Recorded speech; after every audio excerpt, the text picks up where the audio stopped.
Chris, umemwambia mheshimiwa Kimani Ngunjiri atoe handkerchief na ameitoa kweli. Mheshimiwa kwani hujui jokes?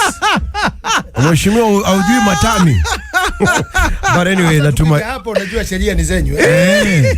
Lakini yote 9-10 wanasema yes, yangu kavo ndivyo ichinjwavyo. Alright, bila kupoteza muda, wageni wetu tayari kesho fika ndani ya studio, na bila shaka tunataka tuanze mazungumzo ndani ya bunge la Maisha, sio? Nataka tunaanza mazungumzo, na nafikiri tutaanza na mheshimiwa Kimani Ngunjiri. Good to see you mwesh. Asante sana. Ni sitting DP ama ex?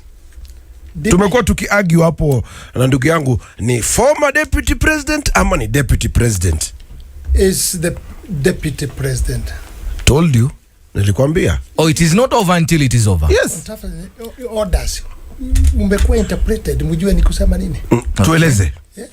Tueleze. Njoo karibu na microphone kidogo. The meaning of it inasemaga imesimamisha yaliyofanyika na yale yanatarajiwa kufanywa. Imesimamisha zote. Okay. Kwa hivyo there is nothing now according to the law.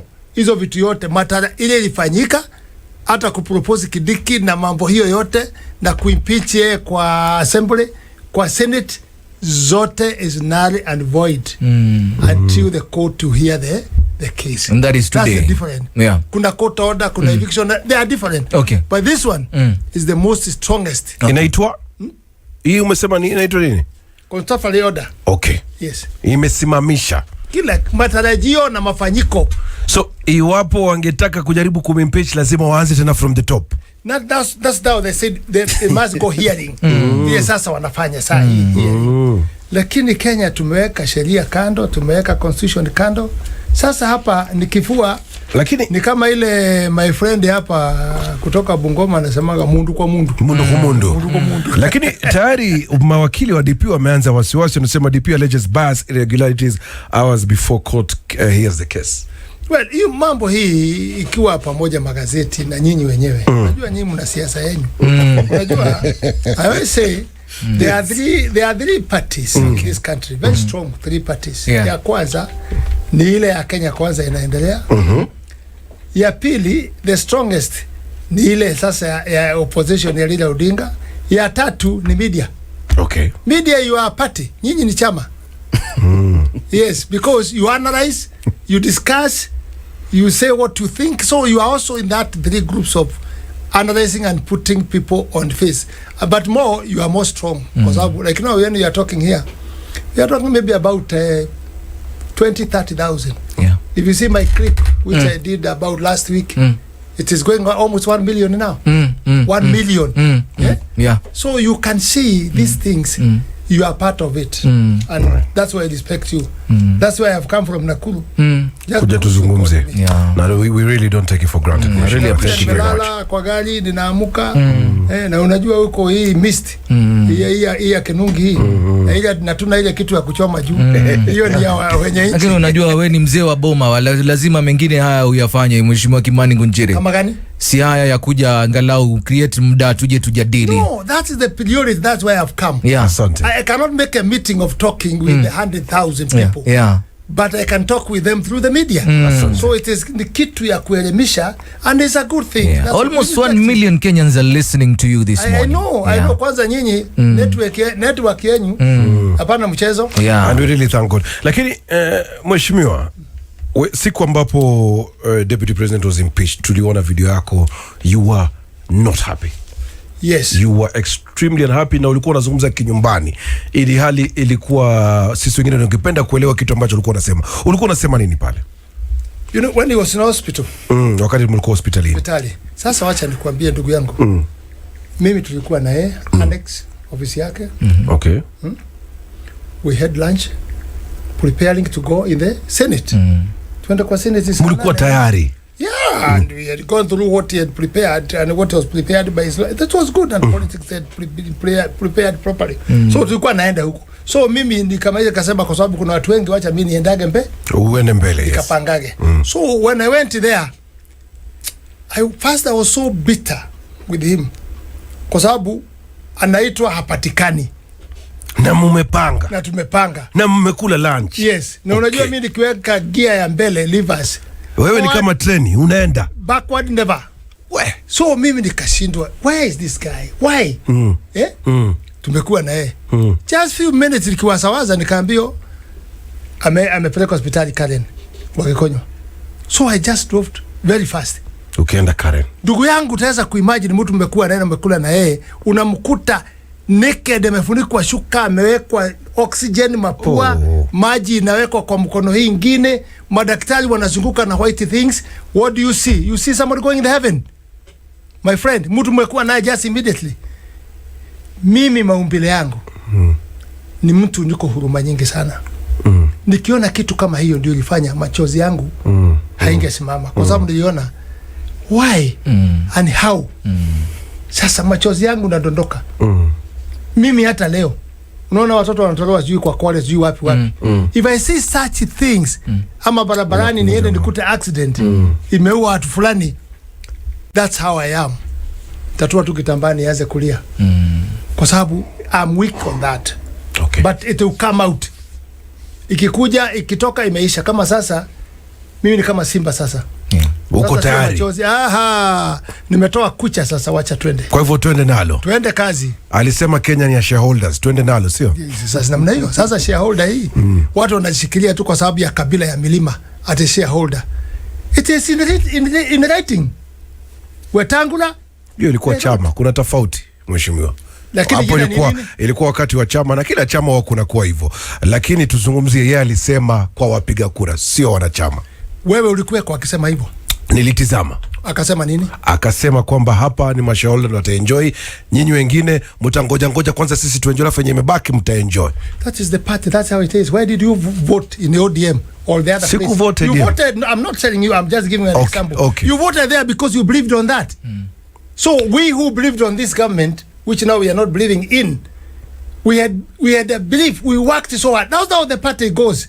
So if it goes like that, sasa uleta watu wale, it is unconstitutional. Unaleta watu wale walikuwa huko nje, akituonesha tuwapiga wanampiga asipate kiti. Sasa wakuje ndio wanaenjoy kwa serikali, wewe iko nje. No, yeye alisema kabisa ni watu wengine wataenjoy. Hakusema wakati huo wako wanazungumzia chama mheshimiwa. Tuambiane ukweli. Hiyo ndio mafikirio yako. Sio mafikirio, ni kitu ambacho tulisikia. That is attitude of tribalism.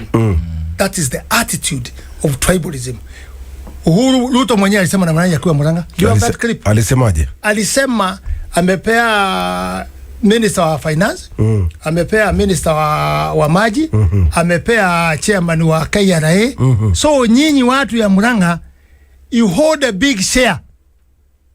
Mheshimiwa, hebu nikuulize swali. Unajua ulikuwa 2007 2008 sio? Yeah. Na you saw how Kenya went. Uliona wakati ambapo Kenya wengine walipoteza maisha yao. I lost 14 of my relatives.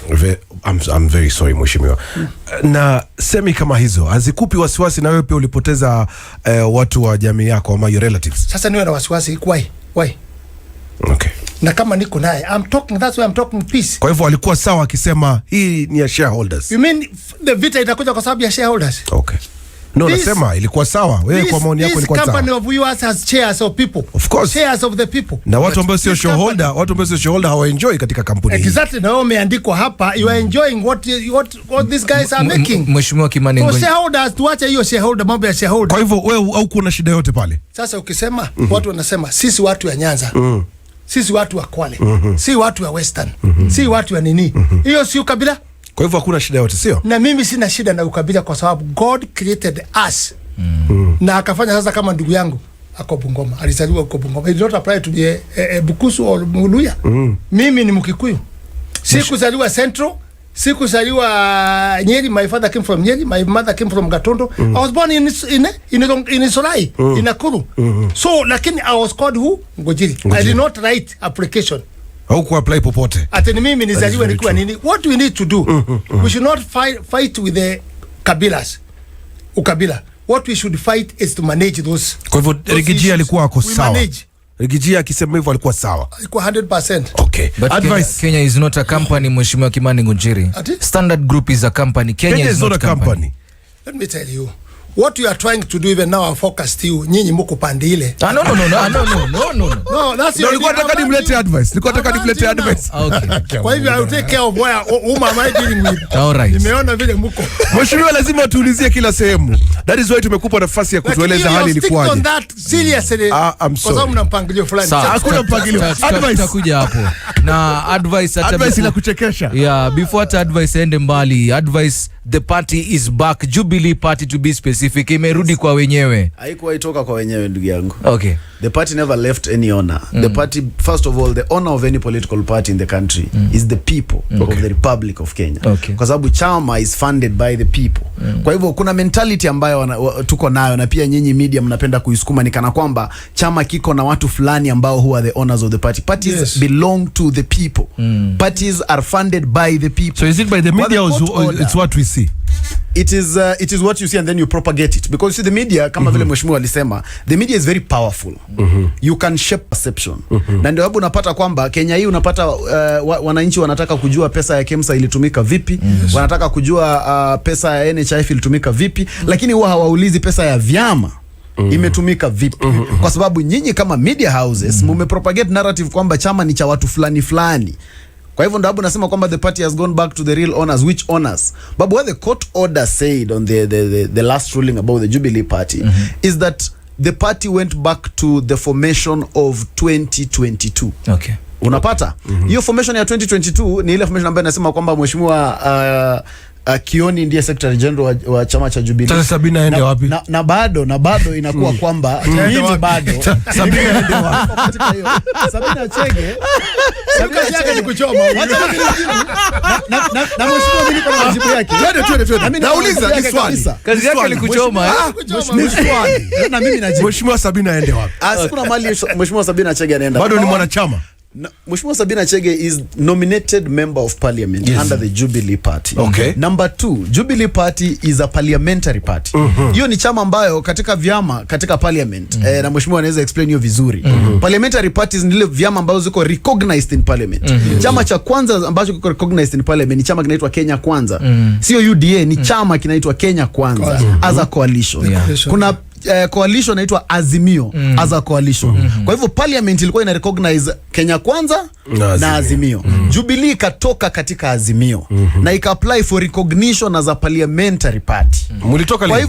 Kwa hivyo chama cha Jubilee kiko recognize katika bunge kama parliamentary party. Unauliza mulitoka lini? Ndio sababu unajua sasa mpaka nikujibu nimalize ndio uulize swali lingine.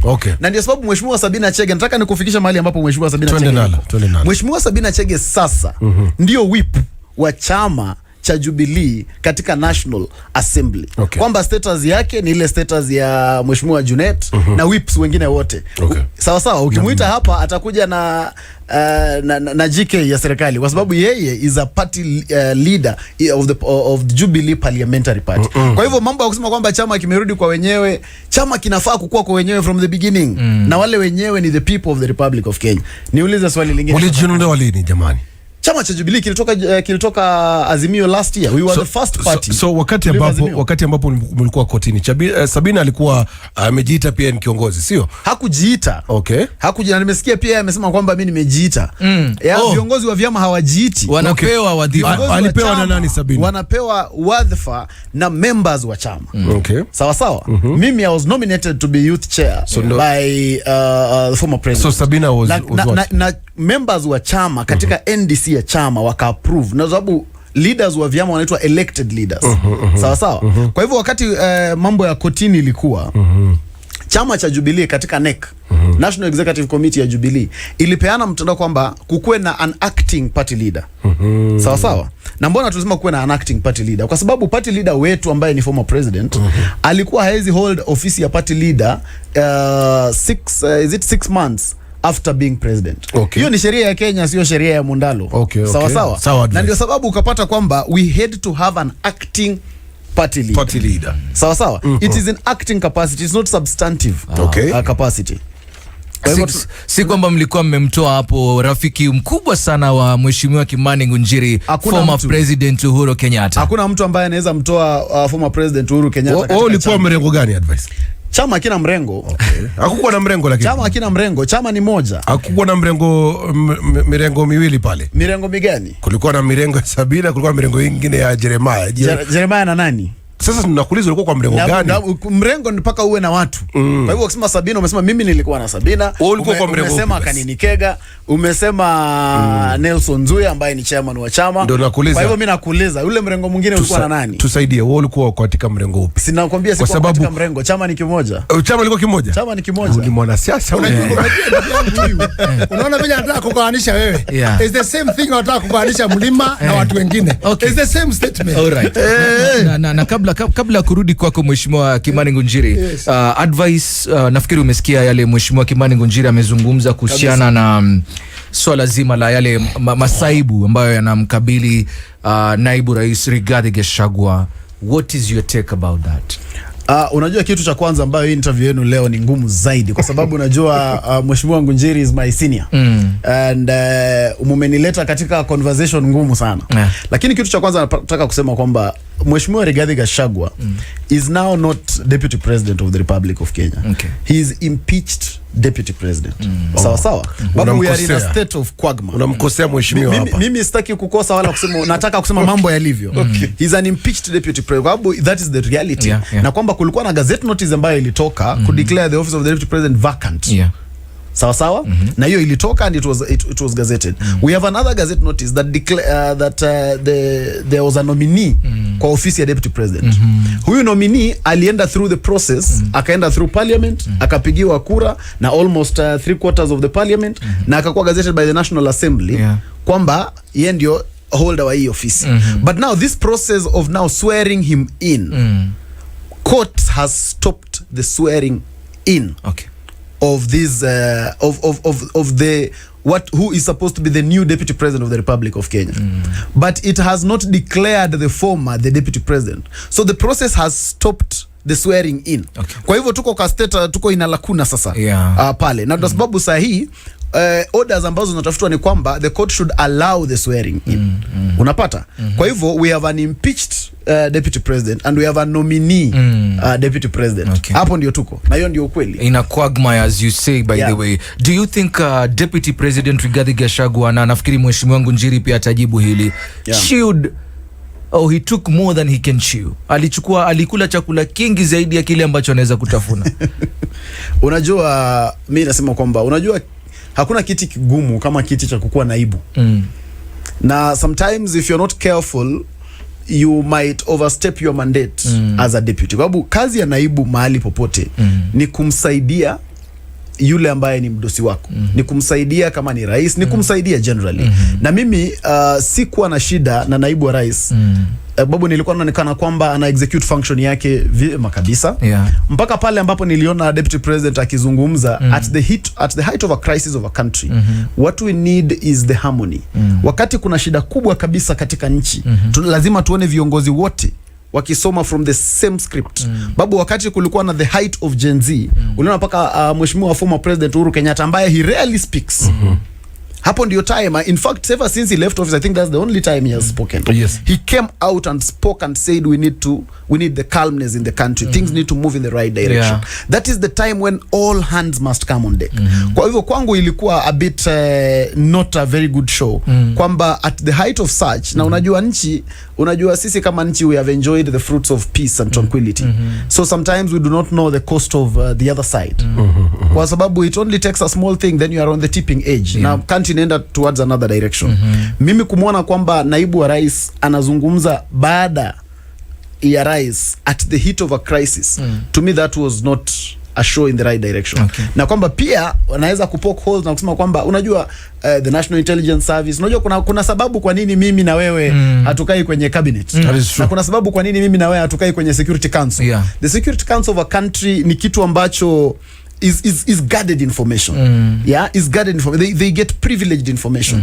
Na kwa sababu wewe ukiwa unakaa pale, you are entrusted kwamba this information you can keep it and you can use it for good use. Lakini ikifika wakati ambapo tunaanza kupata spillover ya such information to the country, then it becomes very dangerous for us. Mheshimiwa Kimani, maoni yako kuhusiana na hayo? Ya kwanza na vile vile pia Mheshimiwa Ngunjiri, swala la kwamba nafikiri viongozi wengi wale ambao wametufikisha hapa, Chris walikuwa anasema kwamba the deputy president amekuwa kiimba Murima. He's not the deputy president wa Murima, he's the deputy president of Kenya, not Murima. Let me tell you one thing, because I can see you all of you are young. Yes. I need to advise you. Yes. Kupe mfano, peani mfano ikuwe ni ya mtu. Umbwa wako akienda huko nje apigwe, anaendaka wapi? Nyumbani. He goes home. Yes. Na akienda nyumbani, ukimkuta huko, sasa ile ukali atakuwa naye kwa sababu anajua he is home. It's the same also with the people. Yeah. If you are, kama ndugu yangu huyu hapa, akiumizwa hapa, ama wae mgonjwa, Bungoma. He must go home. Yeah. So we must understand the living, tusiweke mambo mingi ya propaganda. Na niulize ndugu yangu hapa mdogo. Yes. Does he respect the court? If you respect the court, what does order ile ilipeanwa inaitwa nini na inafanya nini? Conservatory order. What is the meaning? Conservatory order stops, it retains status quo. Status quo. Yes. Yeah. I want to advise you. Goja. And status quo says Rigathi Gachagua is the deputy president. He was elected with the president. Yes. You are just saying, you know, that order. Na uende usome ama utafute Google usome. Inasema yaliyofanyika na naye ambaye inataka kufanyika. Okay. Lazima isimame mpaka koti ya mue. And that's why you see court, I respect the court because wakati kwa napeana order, in fact the group of Gachagua was going wrong. Kukimbilia kutafuta court order when the process is going. Okay. The arms of the government. There's no way judiciary itaweza ingilia bunge ama senate kama hajamaliza mambo ya kwa sababu kazi yao ni kuchunga nini? Katiba na sheria. That's why those orders could not work because the court will not agree to interfere. They're waiting for the process to end. The process, sasa ikimaliza process, now the court is in charge. Na ndio liona ilipeana hiyo order immediately. Kwa sababu sasa itaanza public participation. Ilifanywa namna gani?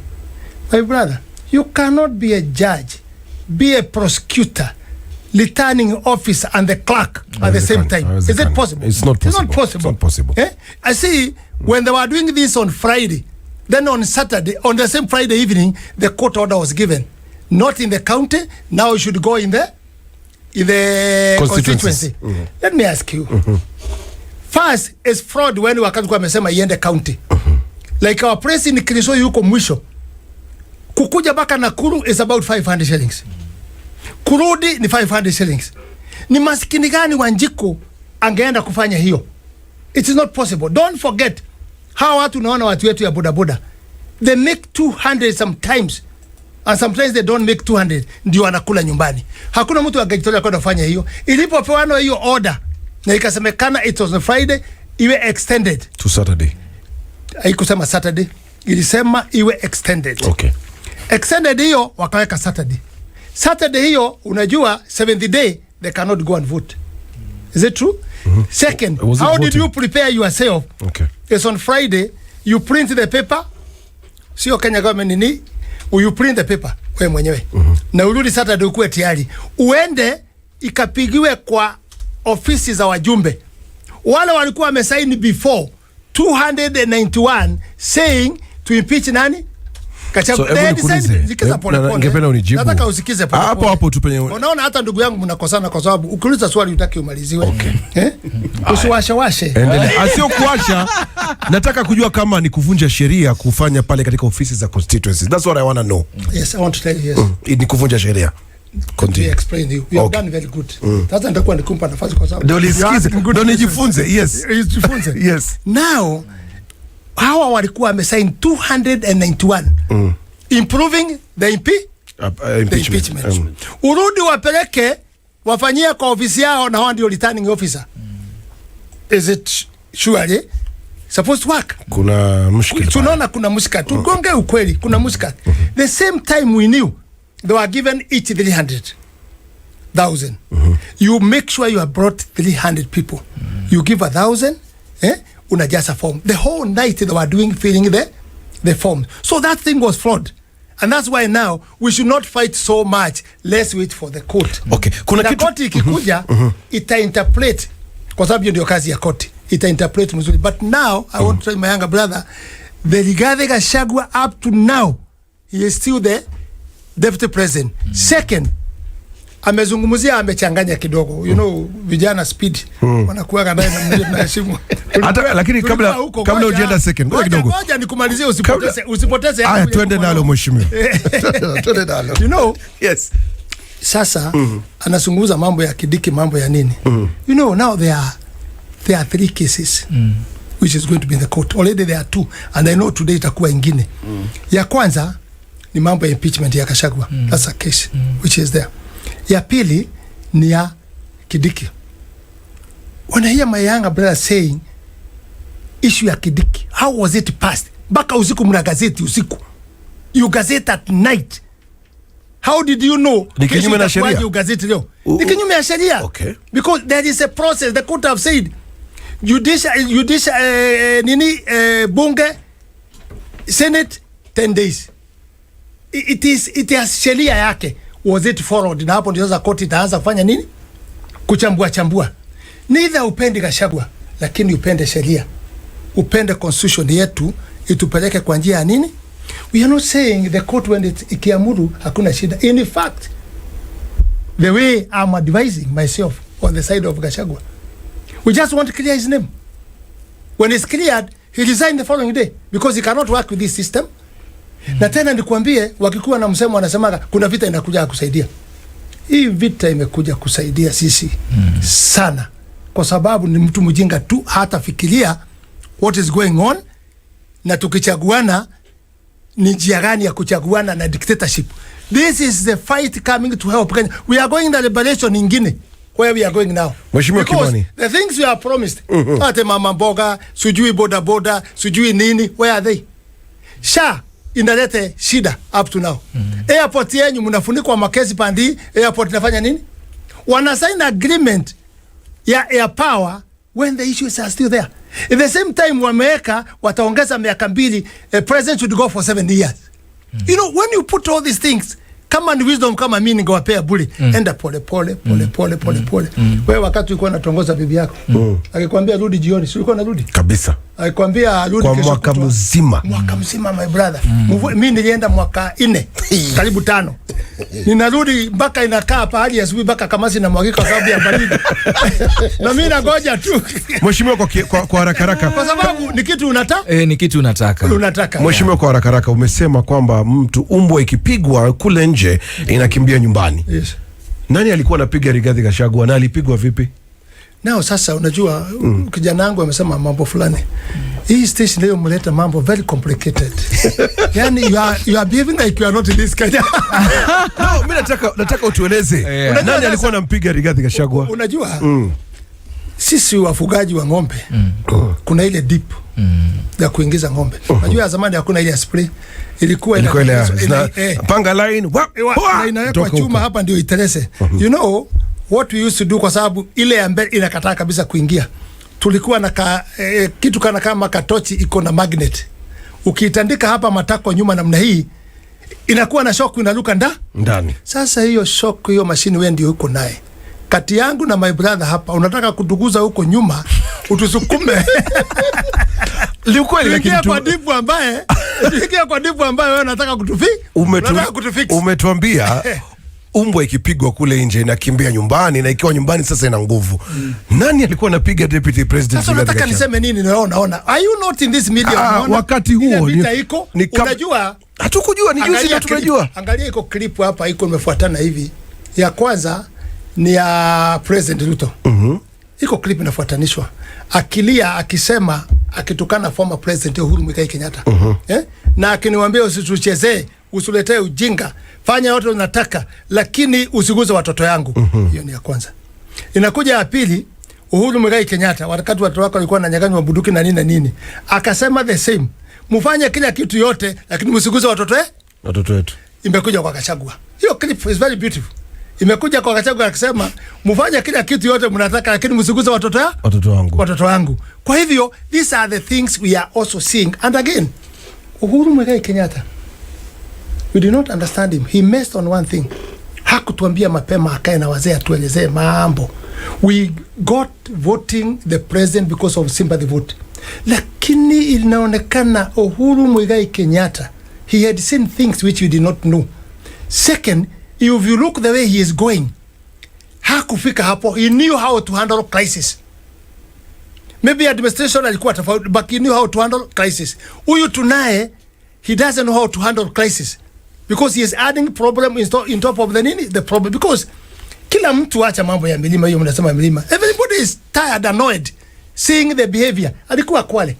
Ask the people who are there. People are not happy.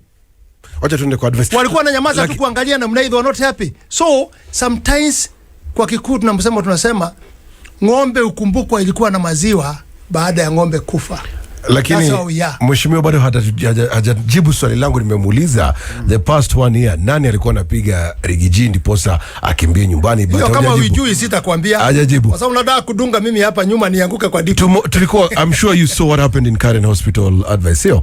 Yes. And you saw the deputy president all of a sudden right now deputy president anasema no, e-housing thing is a problem. No, the taxing is too much. But we have videos of this deputy president saying kwamba, you know what, this is the only way. Housing is the only way. Taxing is the only way. Mbona kubadili? Unajua ndugu yangu, hiyo ndo sasa mambo inaitwa ya wanasiasa. Okay. Na hiyo sasa inaitwa politics of convenience. Politics of convenience ambayo is very dangerous for the country. Kwamba when it suits me, it is the right thing. When it doesn't, it is the wrong thing. Na ndio hapo niliweza kumsikiza pale naibu wa rais akisema kwamba housing is suddenly bad.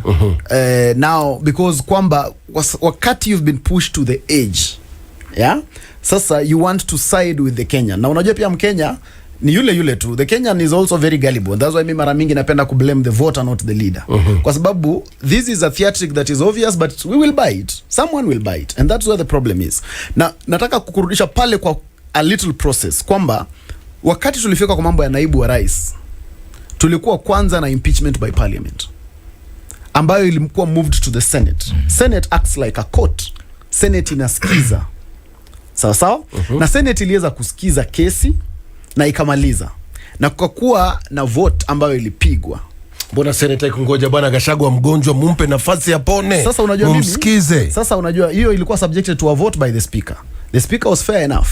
Speaker alisema kwamba hii kitu tunaweza kuwa moved to Saturday. Why the hurry? Na kwamba unajua sasa kuna tofauti kwa ya kusukuma sensationalization na kusema ile mambo ambayo ni ya ukweli. Mimi nazungumzia yale mambo ambayo ni ya ukweli ambayo yalifanyika. Na kwamba speaker akasema we can move this, na Senator James Orengo, Governor James Orengo akasema kwamba if we move it to Saturday, how sure are we that the deputy president will still not be sick? Kwa sababu hatuwezi sema kwamba huu ugonjwa utaisha siku fulani. Na alipona Sunday. Sawa? Kwa hivyo ikaendelea na kukakuwa na vote na kwamba huyu deputy president, the impeachment was confirmed by the Senate and gazetted. Was that nataka kwanza was it according to the law? Unipate definitely the guy is not there. That's why nisikize sababu unisikizi sababu na maswali mengi. Tupeleke polepole. Na kupeleka polepole. Yes. Kwa sababu this person was then impeached after the legal counsel yake mwenyewe ili withdraw willingly. They withdrew willingly. They were not coerced. They withdrew willingly. Na hii kitu ikaenda ikafika mwisho kwa kuwa na impeachment na ikafanyika na ikakuwa confirmed na ikakuwa gazetted kwamba this office is vacant. After the office has been declared vacant, there was a nominee who was declared. When was it declared? This nominee also came to when parliament. Was it declared? Yeah, hiyo ni unajua mheshimiwa it doesn't matter because before the judgment what I'm telling you mheshimiwa before is not whether that night. Yes. Yeah. whether why the hurry? Why the hurry? You see, the question of why the hurry is not a legal question. Yeah, it's an emotional question. The law does not speculate time. It does not know night or day. Yeah, that's why I'm telling you facts. I'm not telling you things that will make you love me. I'm telling you what are the facts. The constitution does not know night or day. The constitution is not. Hiyo ni mambo ya kupush emotions na kusema kwamba ilikuja usiku, mbona usiku? Nimeona Njeri asubuhi on Citizen TV akisema kwamba mbona usiku na usiku shetani anatembea usiku. So that's not a legal argument. That's just emotions. Kwa hivyo najaribu kuambia kwamba kukakuwa na nominee akakuwa passed by parliament na akakuwa gazetted. Then there was a stay. So what was being stayed. What was being stayed was the swearing in of the new. These other things, if you stay them, they stop where they were. Kwamba huyu sasa ni former, huyu sasa amekuwa impeached, huyu sasa amekuwa gazette, now we have stopped there. That's why unajua watu wa media na nyinyi mnajua kutafuta the best headline, And when you look on the headlines about that court process, and I'll dare you to go check. Business Daily said court stops replacement of Rigathi Gachagua. East African said the court stops replacement of Rigathi Gachagua. Al Jazeera said Kenya Deputy President Gachagua court stopped the swearing in of new Kenya's Deputy President. High Nation Media wakasema High Court issues order stopping replacement. Kwa hivyo that was the order. It was to stop the replacement. It was not to make Rigathi Deputy President. No. Kitu ambacho the court ilikuja ni kwamba hatutasonga. You will not advise if you stop a replacement, that means whoever was there is supposed to be there. The law is not done like that. The law doesn't work like that. If you stop, for instance, there were two court orders. Yes. The first court order ilikuwa ni ya lini? The first court order ilikuwa ni ya nini? Before mambo ya Kidiki. Completely. Okay. Is it true? The one for Nairobi. The one for Chacha. Yes. Before. Yeah, three judges walisema stop. It was before Kidiki. So as hope ahead with this young person, he can be a leader. He is confused. Because we should respect the law and the process. Because the first court order ilikuwa mbele ya Kidiki. Ile ilitoka Embu ndio ilikuja na jina ya Kindiki. Later. So these are two different orders. But they've all been put together, see? No. All the cases have been put together. After that now, zote imechukuliwa, which is very good. Kwa sababu italeta confusion on the judiciary. Sasa wote wanaambiwa kwa sababu ya three bench ile iliwekwa, hiyo mambo yote mleta wapi?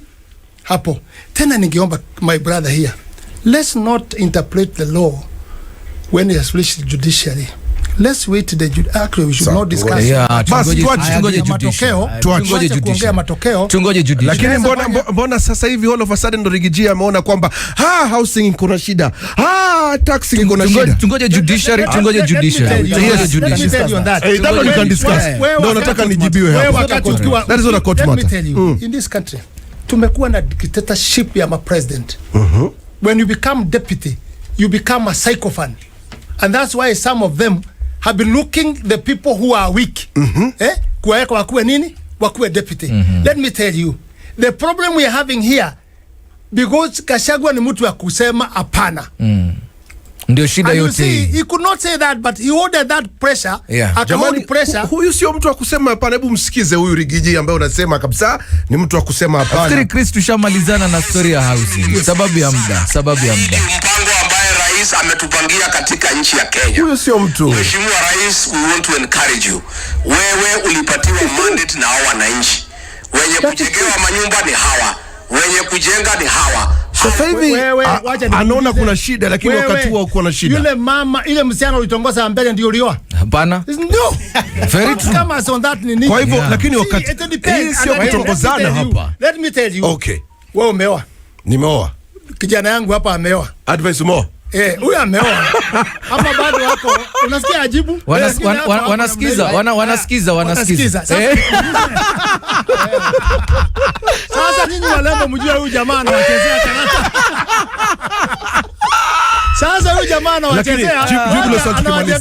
anawachezea wasichana kitu naitwa piki po. Wanasikiza wote asubuhi ya leo. Kwa sababu ya muda tukimalizia. Mbona all of a sudden wakati huo anamsupport sana, lakini sasa hivi vile mambo yameharibika, hii ni mbaya. Wewe umesoma kabisa. Mzungu anasemaje? Unless a fool cannot change. Only a fool cannot unless it's only a fool who cannot change. Let me tell you. Hata ulipoa mapenzi ilikuwa moto kabisa. Hata tupishe mnadanganyana. Asante mheshimiwa Kimani Ngunjiri. Asante. Tuende kwa hoja. Anaongelea bibi yangu. Unasikia? Mlembo wanadanganya mlembo na mwambia ate mimi nikikukosa nasikia hata sitaki kula chakula. Uongo mtupu. Kutoka kwa chama cha Jubilee, na bila shaka umesema Na amesema nirekebishe, si kwamba najiita, ni chama chenyewe kimempatia wadhifa wa kuwa the National Youth Chairman wa Jubilee Party and also he's International Youth Envoy wa GPSO, na tuko naye pia former member of parliament wa eneo bunge la Bahati, Mheshimiwa Kimani Ngunjiri. Na kwa sababu umekaa bunge, advice alilambia nafikiri 2027 atarudi nyumbani akatafute yeye. Hebu rudia hiyo, ni atarudi nyumbani. Milima ama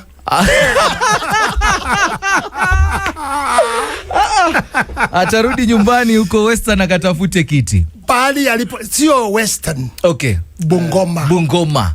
Iko Western, iko Bungoma. Yeah. Kila watu wana nyumbani kwao. Okay. Tusikubali kukosana kwa sababu ya hiyo. Yeah, kwa sababu ya kuwa nazaliwa. Ni sana. Hiyo tusikubali hata kidogo. Hatuchagui mahali tunazaliwa. No. Hata ukikatia demu, unakatagia demu, unataka kuwa unamuuliza wewe ni kabila gani? Hapana. Hapana. Mama ni mama. Ni kweli. Ukitafuta unatafuta hiyo, utabarikiwa na Mungu. So kwa sababu umekaa bunge na huu mchakato wote ulianza kwa National Assembly, bunge la kitaifa, wakaanza mchakato wa kumbandua naibu rais Rigathi Gachagua. What do you make of this parliament? You see, I would say that the parliament zilikuweko mbeleni, hata mbele yangu I did 10 years, inaenda ikiharibika. Kwa sababu na mimi si waraumu sana, lakini na waraumu. I want to tell you my brother, the problem inakuwa parliament ukiingia unakuwa exhausted financially. Okay. Ukiingia unakuwa finance problem uko nayo kwa sababu umetoka kwa vita, uko na vidonda mingi sana. Kitu ya kwanza, benki naangalia ikiona hakuna petition kwako ya kuapilu ama challenge, wanakuita kukufanya first aid. Wanakwambia ndugu yangu, tunaona umeumia hivi. We can give you 10 million. Uwe ukilipa kwa utaratibu pole uponese vinonda. Nani hatachukua?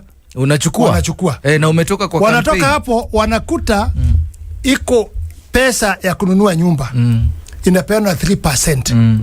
Wanakimbia kwa sababu loan inapeanwa 2 months or 3 months ya tamu yako kukwisha, unapewa on those conditions. Ati ikikwisha amuna deni na mtu anapewa 30 million ama 35. Pale alipewa 10. Anarudi tena anakuja anataka kununua gari. Ananunua tena nini? Gari. I want to tell you the truth, and this is the truth why we have problem kwa sababu ya siasa. Huyo mtu nakuta payslip yake, I want to tell you it is not more than 10,000, 6,000. Wow. So if we get somewhere pengine if we was not stable outside, ikifika pahali anasikia 10,000, 50,000 inapeanwa kwa kamati, kwa nini? Hiyo ndio lengo lake a survive, kwa sababu hata wengine endi nyumbani. I'm telling you as my brother the fact and the way it is. So ndio naona wanakuwa corrupted. You know, and I'm saying this as my brother, let's give the court the respect. Lakini ukiangalia mtu wote, mwananchi aliangalia system vile ilikuwa inapelekwa bunge, na vile Weta alikuwa anakata watu wengine, anakata, and I think is funny. Kwa sababu anaenda ukiwa kumlengo mwingine, anakupea wewe point of order. Ukienda kujibu anakuambia your time is finished. You know, we so biased on that thing. Okay. So meneno yangu ningesema hawa watu wanakuwa very greedy, na tumeona pesa ikisunguswa. Finally ya Senate nilikuwa nasikia ya bunge walikuwa napewa milioni 2, milioni 3. Lakini ya Senate haifiki wakati yao ya kuvuna, ilikuwa imefika. Kulingana na senator wa county ya Nyandarua, Senator John Methu anasema around 10 million. Exactly. That's what they were getting, wale iko 10 million. Allegations though. Yes, the allegation, yes. Lakini I want to confirm to you, I've been there, I know how that thing operates. Na siku hiyo ya Senate ilikuwa ni siku yao ya kuvuna. Why? Governor wa Kericho alinyonywa 3-3.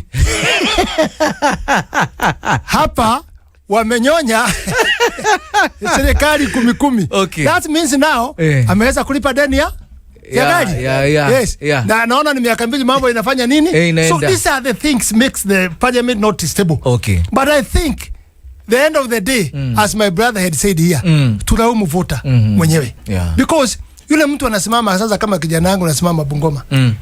Sasa Central akikuja hatumujui. Ingawa mimi nakaa Nakuru akikuja hatumujui. Lakini watu ya Bungoma wanajua huyu kijana kuzaliwa kwake, masomo yake, ugalimu yake, then elect the right people. All right. If you elect the wrong people, don't cry. Uzuri tena uanze fanya nini? Kulia. Uanze kulia. Nimesikia moja kama huyu navaa kofia nyeusi nyekundu anaitwa nani? Didmas Barasa. Amenunua chopa. Hata sio chopa, that's just cornish. Yeye CDF yake inakuwa land na head office. Kwa sababu unakuta contract moja amepewa watu 9. Wanapigana na mapanga. Kwa hiyo these are the leaders we are saying. Na unajua kazi ya mjumbe kabisa, and I think my brother knows kwa sababu yeye anataka Senate mpangilio ile iko. Ukiwa una ofisi ya constituency, separation of power. Ofisi ya constituency, wewe ni mambo ya constituency. Lakini mambo ya CDF, it is completely works different. Lakini wabunge wengi wamepenetrate mpaka kwa CDF ndani na nguvu kuweza kufanya mambo ambayo haifa. So what I would say, I would tell Kenyans, let's respect the president who is the current. Okay. Let's respect Gachagua for now until mwisho yetu inakuwa ni koti.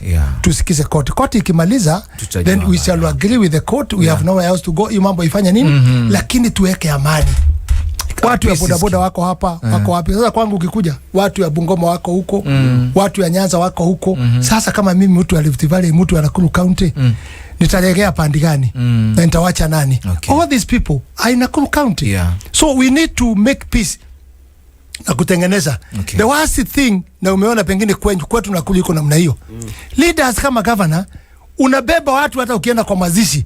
300 people, 400 people. Ukiingia unapigiwa makofi. Baada hiyo unakuwa rejected. It doesn't make sense, my brother. Na mimi nakuomba hata fadhali ndugu yangu ukose kiti, lakini uheshimiwe na watu yako. Kuliko hii sasa wako hawezi enda nyumbani, wanachomewa, wanafukuzwa. So hata kusimama kuomba kura ataombea wapi? It doesn't make sense at all. Mambo ya mtu yenyu Sabina huyo amesema. Pengine haungeweza kutambua kwa sababu ni chama yako. The problem was Sabina ni double standard. Kukoroga double standard. Alikuwa yeye ni Jubilee. Alikuwa anafuruga Jubilee. Anakuwa chair leader mambo gani? Shakini sheria siliweza kufafanua. Baada ya hiyo amekuja kwa president pandi nyingine. Anakuja anakula huko. Anaitisha pesa huko, anaanza kusupport Ruto. Saa hii anahama tena anaenda. You know, those are the leaders. We want people who are focused and who stands. Mimi na kuwaga nikisimama. Any government come na simama. Lakini if anything I challenge. Kama kuna shida, simi baka saa hii kwa serikali. Lakini siwezi kusupport mambo ambayo naona ni nini? Ni mbaya. Don't blame Gachagua kwa sababu ya kukosa kusimama na president pengine kwa nao. Ama ile mambo ataanza kuongea. Mambo bado. Hii ni dalili ya mvua. Hata hiyo alisema lifestyle audit. My friend, the mest. Lifestyle audit. Pengine kijana wangu kama huyo atapona. Atatoboa. Atatoboa ama mimi. Huwezi jua, lakini labda hajakuwa kwa serikali. Labda ni tendapreneur. No, huyu hajakuwa kwa serikali, hana hiyo shida. Advice, so huyu ni mweupe kama pamba for now. For now. Lakini simekwambia ile kudunga yao. Wanatudunga huko nyuma. Alright. So advice hakuna, there's no parliament here advice. You know, the parliament is there. Constitutionally that is. Lakini shida kubwa ni kwamba mimi napenda kusema kwamba we must correct the error from its point of origin. Kwa hivyo hatuwezi kuwa sisi kama nchi tunawapigia watu kura, wanaenda katika National Assembly, wanakuwa our parliamentarians, then tunaanza kubehave ni kama hatujui walitoka wapi. Ni sisi tumewachagua. Ni sisi tunafanya wafike pale. Kwa hivyo hawezi fika pale alafu tunakuwa na behavior as though they have just descended, we have just received some leaders from another country. Kwa sababu kama tunaona kwamba viongozi kuna shida fulani, lazima pia sisi tujikosoe. Hatuwezi kuwa na culture kwamba kila saa we point a finger towards the other person and never towards ourselves. But the finger is always towards the leader and never towards us. We are the ones who put the leaders in office. Hata waonesha hivi dole mbili namna hii. Moja inaonesha huyu, lakini kubwa na kuwa point wewe. Na hizi tatu pia bado zina kupoint. Kwa hivyo sisi lazima tuanzie pale. Lazima tuanzie pale. Lazima tujue kwamba we have a bigger responsibility. And if there is anyone who is supposed to blame the most, then we should blame ourselves more. Na pia culture ya kwamba tuna judge parliamentarians in wholesome is also wrong.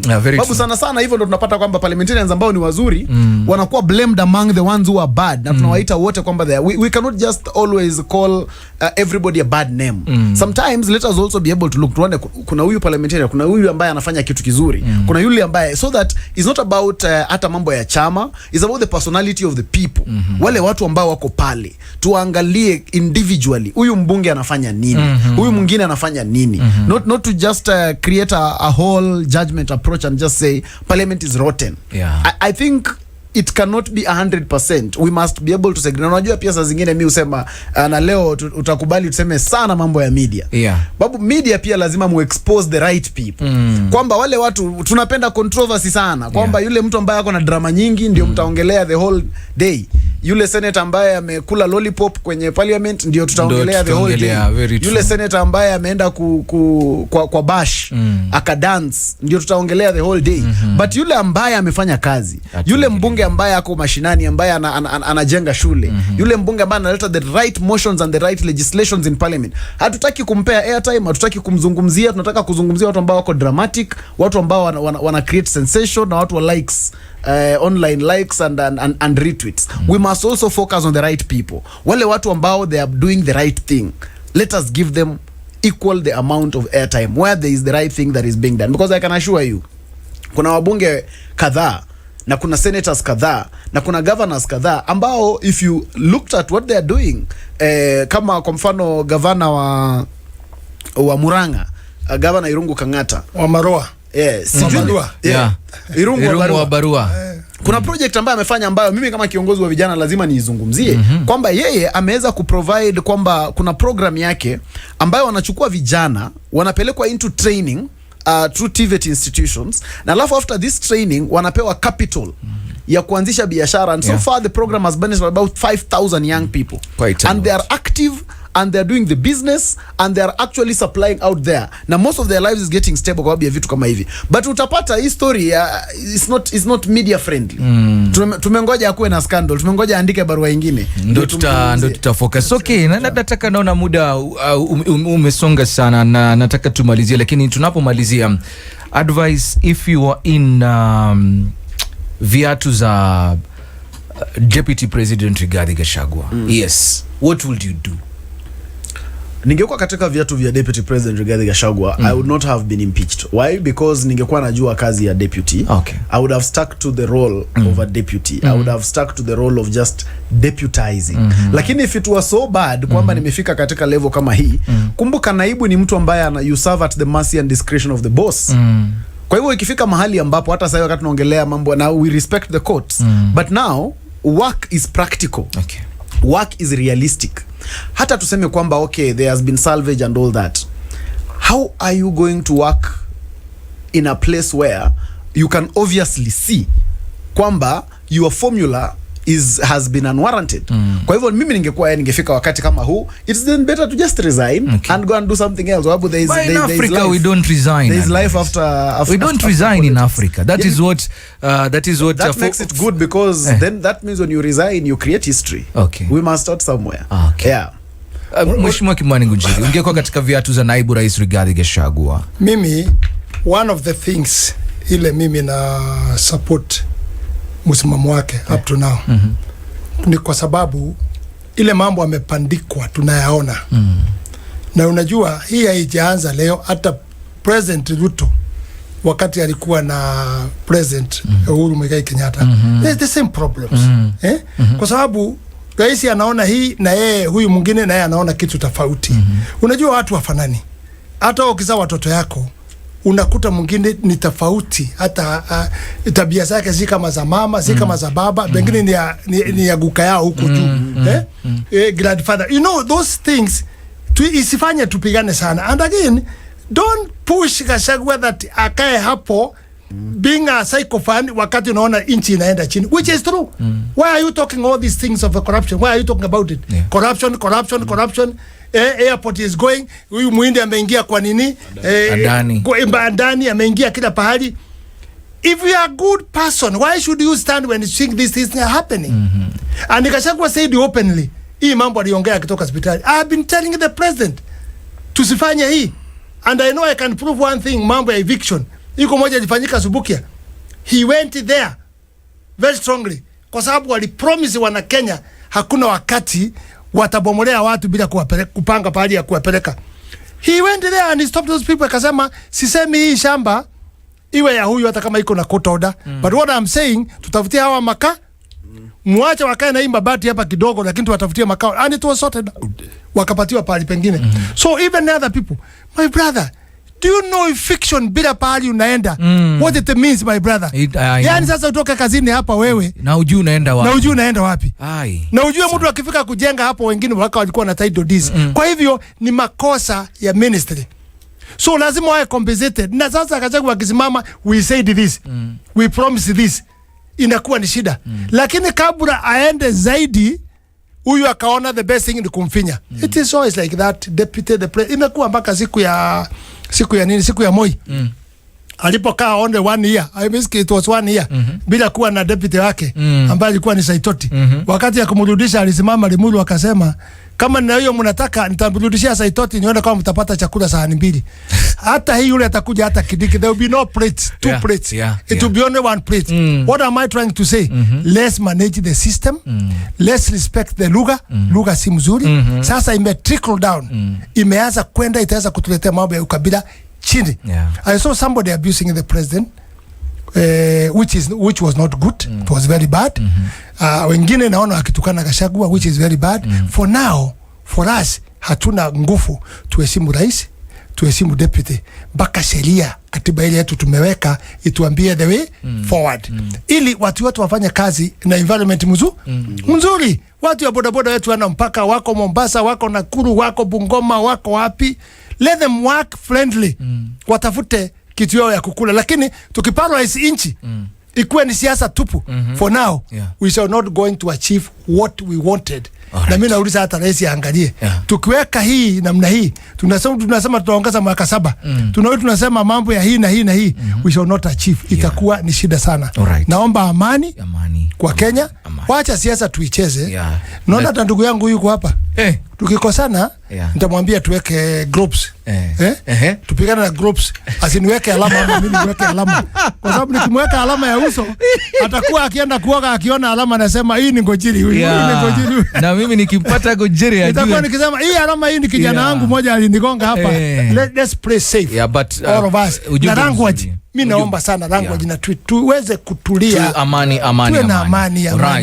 Asante. Asante sana Advice Mundalo, National Chairman wa chama cha Jubilee. Na pia Special Envoy wa vijana kwenye shirika la GPSO, and of course pia former member of parliament wa Bahati, Mheshimiwa Kimani Ngunjiri. I hope 2027 uko ndani ya debe, sio?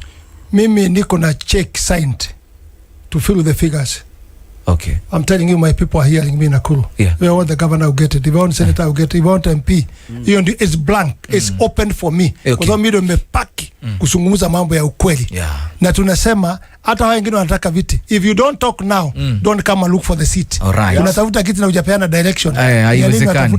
Hiyo ni yako na bibi yako. Asante sana. Advice unasema pia ni Bungoma, Bungoma. All the best. Utazidi tu campaign kipamba moto, utakuja tujadili hapa. Nina shamba huko pahali fulani Kanduya najua. Nitapitia hapo. Na nisema huyu kijana nitamlea nimwachie wisdom. All right, asanteni sana.